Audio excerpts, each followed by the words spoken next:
Hello বন্ধুরা, আসসালামু আলাইকুম। আজকে আমি চলে এসেছি জয়সালমীরের লেক প্যালেসে। তো লেকের পাড়ে বসে একজন গায়ক গান করছেন। উনি সম্ভবত এখানকার লোকাল কেউ হবেন।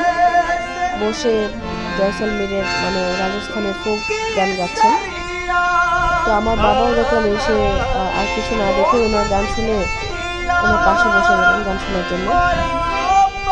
আমি আবার ওনার গান শোনার পাশাপাশি পাশে যে লেক ভিউটা দেখতে আসছিলাম, এই লেক প্যালেসটা দেখে নিচ্ছি, সাথে আপনাদের সাথেও শেয়ার করে নিচ্ছি, আপনারাও আমার সাথে উপভোগ করেন।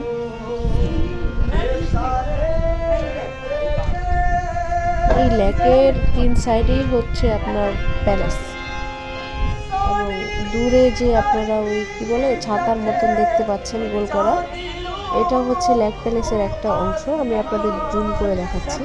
এখানে বিভিন্ন সিনেমা নাটকের শুটিংও হয় এবং উচ্চবিত্তদের বিয়ের অনুষ্ঠানের কিছু অংশ এখানে করা হয়। এখান থেকে বোটে করে ওই হচ্ছে যে আপনার ওই জায়গাগুলোতে যেতে হয়। তো বন্ধুরা, আশা করছি আমার সাথে আপনারা খুব ভালোভাবে উপভোগ করছেন এবং উপভোগ করেন ওনার গানটা। আমি ভারতে এসে একটা জিনিস দেখতে পেলাম যে ভারতের বিভিন্ন প্রদেশে গানকে ভালোবেসে ওনারা রাস্তায়, ট্রেনে, যেখানে খুশি সেখানে বসে গান গাওয়া শুরু করে দেয়, এবং গান বেশ সুরেলা এবং শ্রুতি মধুর গান, এবং এটা দিয়ে তাদের কিছুটা রোজগার হয়, কিছুটা ইনকাম হয়।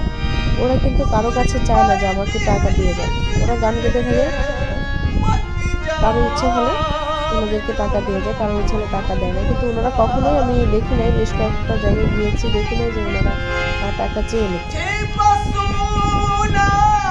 সাধনা ছাড়া মনে হয় এত সুন্দর গান গাওয়া কখনোই সম্ভব না, যা ওনাকে দেখে আমি দেখতে পাচ্ছি।